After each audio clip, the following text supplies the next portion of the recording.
제가 시편 1편, 2편이 시편 전체 서론이라고 제가 말씀을 드렸고, 이제 오늘 시편 3편부터 본론이 이제 시작이 됩니다. 시편 전체의 주제가 누가 복 있는 사람인가 이거든요.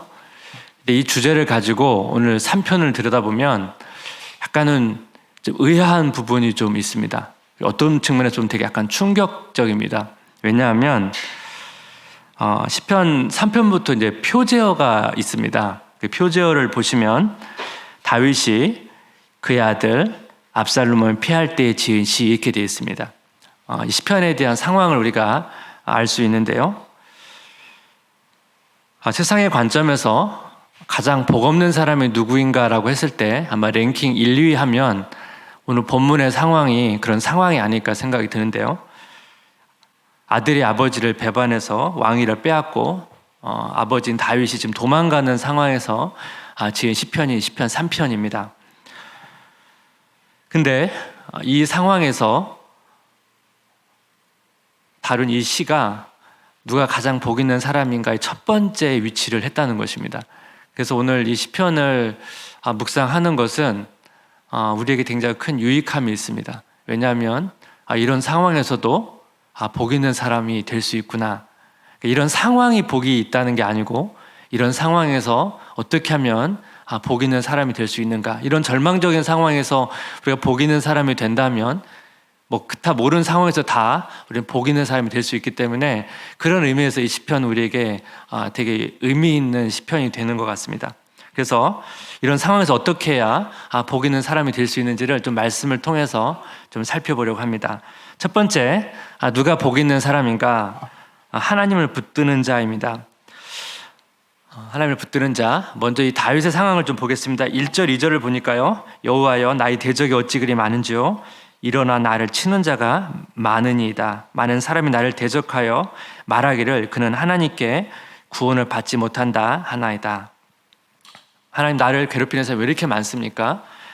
그들이 내가 구원받지 못한다고 말하고 있습니다. 이렇게 이야기를 합니다. 다윗이 그 아들 압살롬부터 피해 도망갈 때 다윗을 향해 저주했던 사람이 있습니다. 그 사울의 친척인 시므이가 다윗을 향해서 저주하고 이제 돌을 던집니다. 그게 사무엘하 16장 5절 6절에 나와 있습니다. 다윗 왕이 바우림의 이름에 거기서 사울의 친족 한 사람이 나오니 게라의 아들이요 이름은 시므이라. 그가 나오면서 계속하여 저주하고 또 다윗과 다윗 왕의 모든 신하들을 향하여 돌을 던지니 그때 모든 백성과 용사들은 다 왕의 좌우에 있었더라. 그 내용을 좀 자세히 묘사하죠. 여기 보시면 계속해서 저주했다고 나옵니다. 그리고 돌을 던지고 사실 이 아들이 반역했다는 상황 자체가 되게 힘든 상황인데 그 도망가는 상황에서 이렇게 자기를 향해서 저주하고 돌을 던지는 상황이라면 얼마나 다윗의 마음이 되게 참담하고 힘이 들었겠습니까? 사실 이런 상황이 복이 되진 않습니다. 하지만 이런 상황에서 어떻게 반응하는지가 되게 중요하고 그것이 바로 누가 복 있는 사람인지를 결정하게 되는데요. 이때 다윗의 반응을 보겠습니다. 사무엘하 16장 11절 12절을 보면 또 다윗이 아비새와 모든 신하들에게 이르되 내 몸에서 난 아들도 내 생명을 해하려 하거든 하물며 이 베냐민 사람이라. 여호와께서 그에게 명령하신 것이니 그가 저주하게 버려두라. 혹시 여호와께서 나의 원통함을 감찰하시니 오늘 그 저주 때문에 여호와께서 손으로 내게 갚아 주시라 하고 다시 시므에게 반응을 하지 않고 내버려 두라고 말합니다. 그리고 중요한 게 뭐냐면 그 저주 때문에 하나님께서 나를 손으로 갚아 주시라고 이제 신뢰를 하는 것입니다. 왜 이 내용이 오늘 시편에도 이제 비슷하게 나옵니다. 3절입니다. 시편 3편 3절. 여호와 주는 나의 방패시요 나의 영광이시요 나의 머리를 드시는 자이시니이다. 여기 보면 머리를 드시는 자 이렇게 설명합니다. 이제 머리를 든다는 거는 내가 지금 머리가 숙여졌다는 거죠. 보통 전쟁에서 지면 머리를 숙입니다. 적장한테. 그렇죠? 적장이 이제 머리를 숙이죠. 패배를 인정하는 것이고 항복하는 것입니다. 자기를 낮추는 거죠.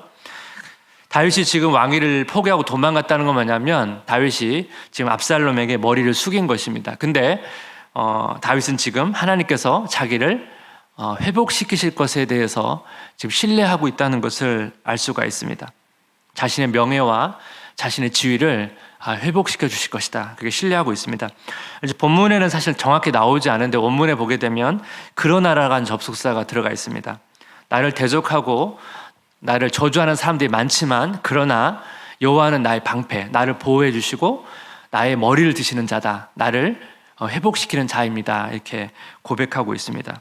지금 다윗이 이 절망적인 상황에서 하나님을 신뢰하고 하나님을 붙들고 있습니다. 4절에도 똑같이 다윗이 하나님을 어떻게 붙들고 있는지 나오는데 3장 3편 4절 보니까 내가 나의 목소리를 여호와께 부르짖으니 그의 성산에서 응답하시는도다. 사실 이런 절망적인 상황일 때는 사실 기도가 잘 안 나올 때가 있습니다. 사실 부르짖는다는 것은 하나님을 붙드는 행위거든요. 우리 기도라고 하는 것은 어떻게 보면 하나님을 붙드는 가장 대표적인 행위가 기도입니다. 그러니까 부르짖어 기도한다는 것은 내가 하나님을 의지한다는 것이고 하나님을 붙든다는 되게 중요한 요소거든요. 근데 우리가 이런 상황에 처하게 되면 막상 우리가 기도가 잘 안 됩니다. 예. 그래서 부르짖음이 자체가 하나님께 나아가는 중요한 은혜고 이것이 복 있는 사람의 중요한 특징입니다. 이런 탄식의 상황에서 절망적인 상황에서 부르짖는다는 것은 하나님께서 가장 기뻐하시고 또 그 결과를 떠나서 그 문제가 해결되든 해결되지 않든 간에 부르짖는 그 자체가 복 있는 사람을 결정하는 중요한 핵심적인. 그리고 뒤에 보니까 성산에서 응답하시는도다. 여기서 동일하죠. 앞에서도 여호와께서 나의 머리를 드실 것이다. 나의 지위와 명예를 회복시키실 것이라는 확신하고 여기도 보면 성산, 예루살렘, 하나님 임재하시는 그곳에서 하나님 나의 기도를 들으셨기 때문에 반드시 이것에 응답하실 것에 대해서 다윗이 여전히 하나님을 신뢰하고 있는 것을 우리는 보게 됩니다. 마틴 루터가 믿음에 대해서 이렇게 표현했습니다. 믿음은 아무것도 보이지 않는 칠흑 같은 어둠 속에서도 아무것도 보이지 않는 칠흑 같은 어둠 속에서도 내가 그리스도를 굳게 붙잡고 소유하고 있음을 확신하고 보고 인식하는 것이다. 이게 믿음이다. 신뢰다. 붙잡는다는 걸 다른 말로 표현하면 믿는다는 표현으로 이제 설명을 할 수 있겠죠. 누가 복 있는 사람인가? 절망적인 상황, 탄식하는 상황에서 어떻게 반응하는지가 복 있는 사람인지를 결정합니다.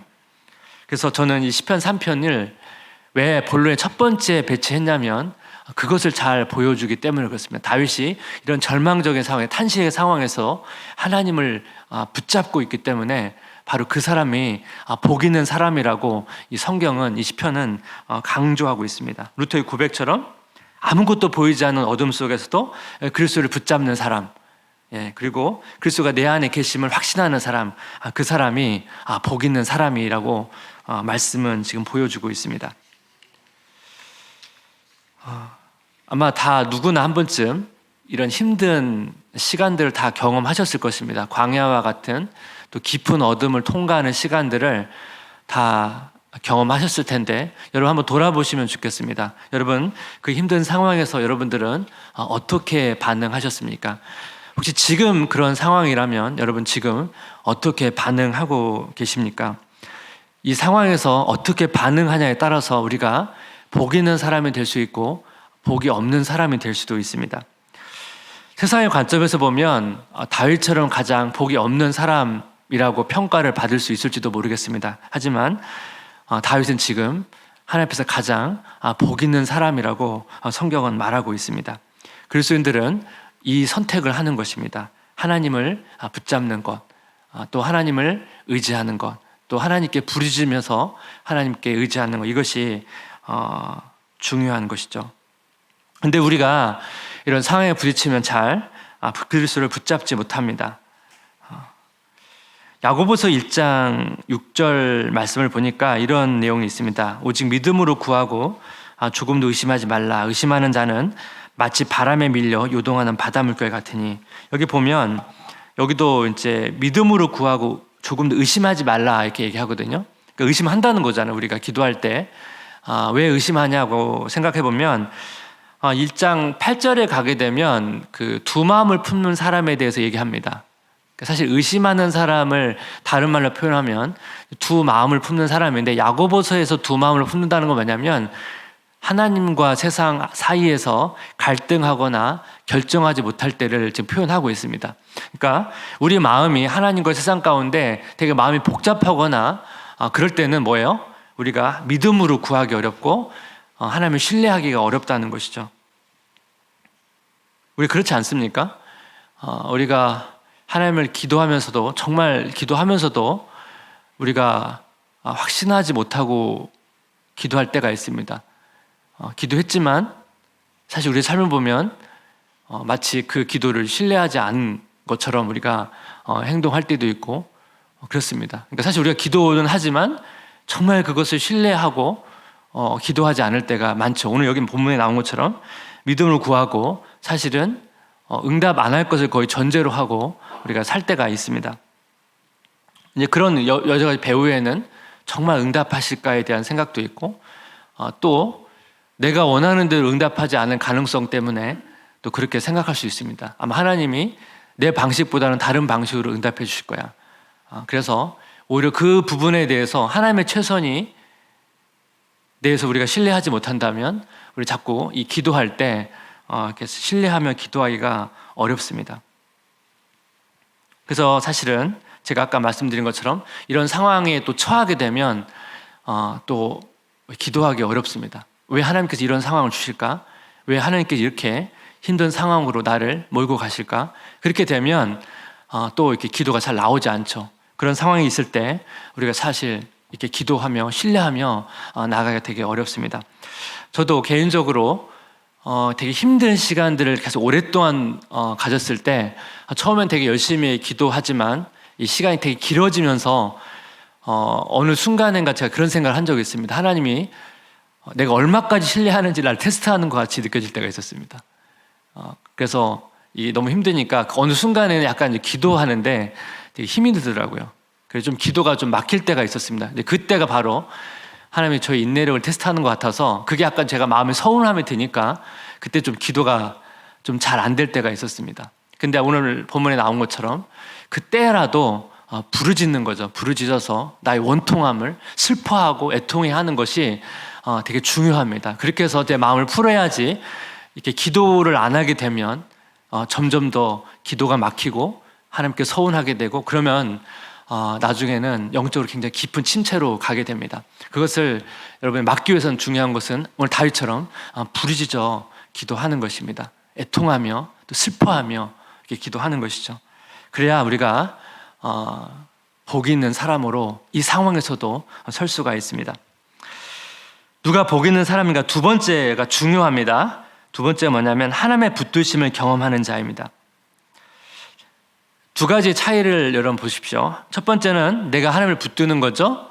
근데 내가 하나님을 붙들 때 중요한 경험이 뭐냐면 내가 하나님을 붙들면 하나님이 나를 붙들고 있는 것을 경험합니다. 이 두 가지는 사실은 제가 구분했지만 하나입니다.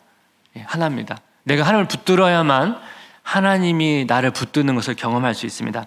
시편 3편 8절을 보시면 내가 누워 자고 깨었으니 여호와께서 나를 붙드심이로다.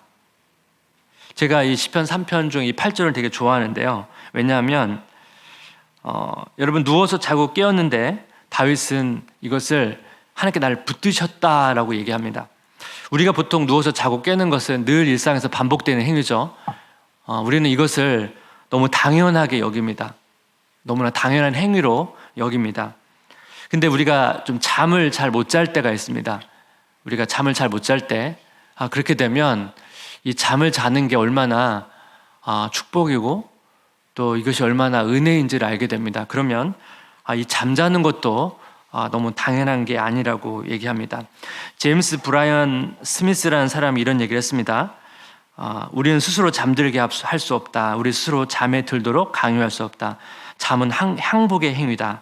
신뢰의 선포이며 우리가 주무시지 않은 하나님이 아님을, 그리고 그것이 좋은 소식임을 인정하는 것이다.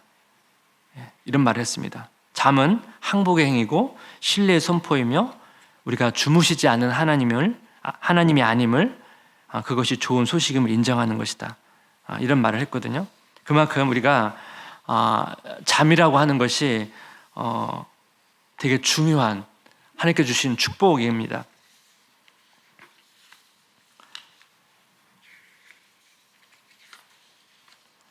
다윗이 사실 지금 잠이 안 오는 상황이거든요. 사실은 상황을 보면. 근데 다윗이 잠을 잔 거예요. 잠이 들었던 거예요. 그래서 오늘 본문 보면 이게 자고 깨어났다는 것이 과거형입니다. 예. 그리고 붙드신다는 표현은 과거형을 쓰지 않고 미완료형을 썼는데, 미완료란 뭐냐면 과거에서부터 계속 이것이 완료되지 않고 계속되고 있다는 거예요. 이게 무슨 얘기냐면 쉽게 말하면 이런 거면 내가 잠 못 자는 상황이 있었는데 그 어느 과거의 어느 순간에 그때 내가 하나님께서 나 그 순간에 나를 붙잡고 있다는 것을 경험했어요. 근데 지금 다시 뭐냐면 그때만이 아니고 지금도 계속 하나님이 나를 붙잡고 있다고 이렇게 고백하고 있는 것입니다. 그러니까 그 특별히 상황에서만 붙잡고 있는 게 아니고 지금도 붙잡고 있다는 것이죠. 그러니까 다윗이 이 잠을 통해서 하나님의 붙드심을 경험했습니다. 하나님의 임재를 경험했습니다. 우리는 보통 하나님 붙드심하면 어떻게 생각합니까? 뭐 죽음에서 살려주신다든지 굉장히 어려움에서 어려운 문제 해결해 줘야만 하나님 나를 붙드신 걸 이렇게 경험하잖아요. 그것도 맞아요. 근데 더 중요한 건 뭐냐면 하나님께서 복 있는 사람, 하나님께서 말씀하신 복 있는 사람의 특징은 그런 것도 맞지만 아주 작은 것에서 잠을 자고 깨어나고 이런 것에서 하나님이 나를 붙드신다는 것을 경험하는 사람이 더 진짜 복 있는 사람입니다. 이것이 더 영적으로 하나님과 더 가까운 사람입니다.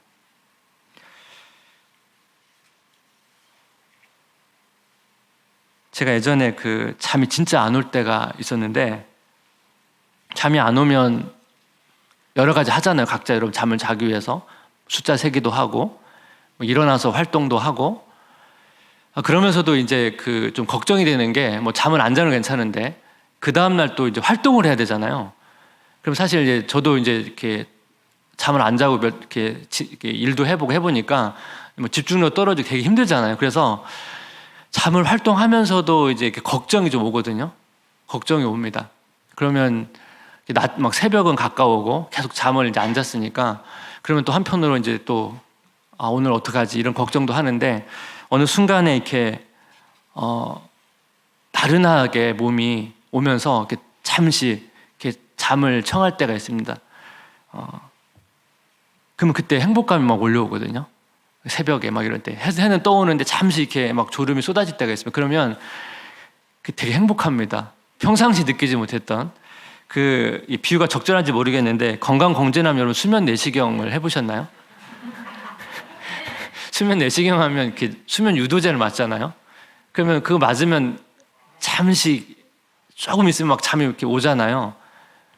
마치 그런 것이 이게 불면 잠을 못 잘 때 어느 순간에 새벽에 잠시 차라리 잠들 때가 있습니다. 그때 이 잠잘 때 행복감이 이렇게 있거든요. 잠시지만. 제가 그때 그런 경험을 하면서 이 잠잔다는 게 얼마나 축복이고 은혜인지에 대해서 그때 깊이 경험한 적이 있습니다.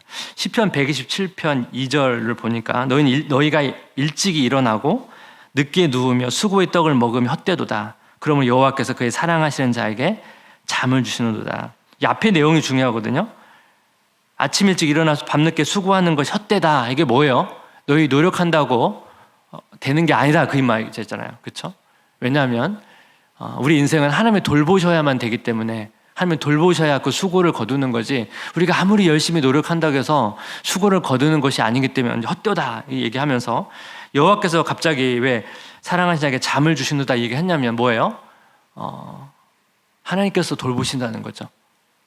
그래서 새 번역을 보면 일찍 일어나고 늦게 눕는 것, 먹고 살려고 애써 수고하는 모든 일이 헛된 일이다.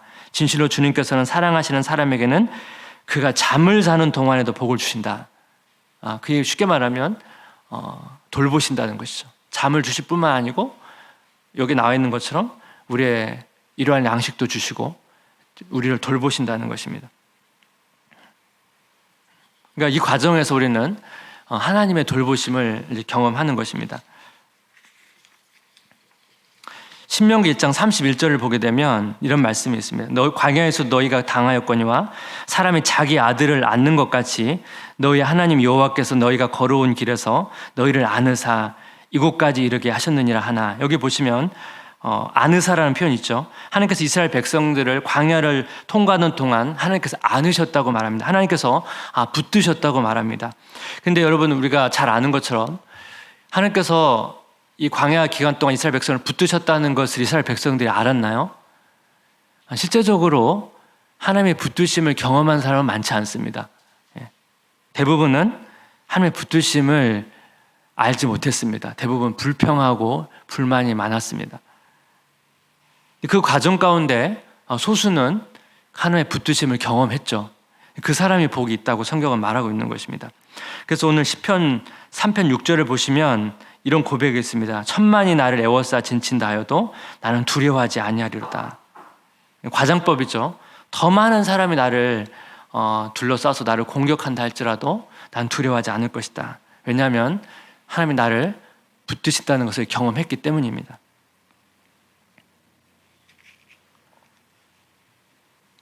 제가 좋아하는 글이 하나 있습니다. 안소니 블룸이라는 분의 글은 쓰리인데 한번 잘 들어보십시오.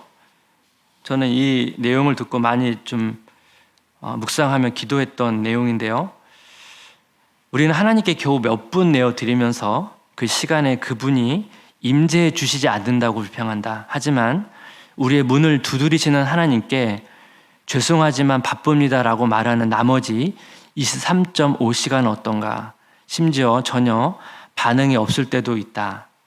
우리의 마음과 양심과 삶의 문을 두드리시는 하나님의 노크 소리를 아예 듣지 못하기 때문이다. 그러므로 때로 우리는 하나님의 부재에 대해 불평할 권리가 없다. 그분보다 우리가 더 부재하기 때문이다. 그러니까 이 내용이 뭐냐면 우리가 가끔 이렇게 하나님께 불평할 때 있잖아요. 하나님 왜 계시지 않습니까? 왜 도와주지 않습니까? 이런 불평을 하는데 이 얘기는 내용은 뭐냐면 우리가 그때 외에는 하나님을 잘 찾지 않다가 우리 힘들 때만 이렇게 불평하면서 그 대부분의 시간 하나님께서 우리에게 계속적으로 우리의 마음의 문을 두드리는 그 시간에 우리 하나님께 거의 반응하지 않는다는 것입니다. 그래서 마지막에 이 문장, 때로 우리는 하나님의 부재에 대해서 불평할 권리가 없다. 왜냐하면 그분보다 우리가 더 부재하기 때문이다. 이 말씀입니다. 하나님 왜 우리를 붙들어주지 않습니까? 그렇게 외치지만 사실 우리는 더 많은 시간 하나님과 하나님 없는 것처럼 우리가 부재한 채로 지내기 때문입니다. 우리가 너무 부재하면 사실 하나님의 붙드심을 경험할 수가 없는 것이죠. 말씀을 좀 마무리하겠습니다. 누가 복 있는 사람인가? 오늘 본문을 보면 하나님을 붙드는 사람, 또 하나님을 붙드는 사람, 그 사람이 복 있는 사람이고 이 하나님을 붙드는 그 사람이 바로 하나님의 붙드심을 경험하는 사람이라고 말씀을 드렸습니다. 하나님은 항상 우리를 붙들고 있습니다. 붙들지 않은 적은 없습니다. 다만 우리가 하나님이 나를 붙들고 있는 것을 인식하지 못할 뿐입니다. 우리가 하나님을 붙들 때 이미 오래전부터 하나님이 나를 붙들고 있는 것을 내가 인식하는 것입니다. 그것이 다윗의 그 고백인 것이죠. 이전부터 나를 지금도 계속 붙들고 있다고 다윗은 고백하고 있지 않습니까? 그것을 우리가 경험하는 것이 진짜 복 있는 사람입니다. 하나님의 붙드심, 또 하나님을 붙드는 은혜, 그 은혜를 또 남은 한 주간 누리시기를 주님의 이름으로 기도하고 축복합니다.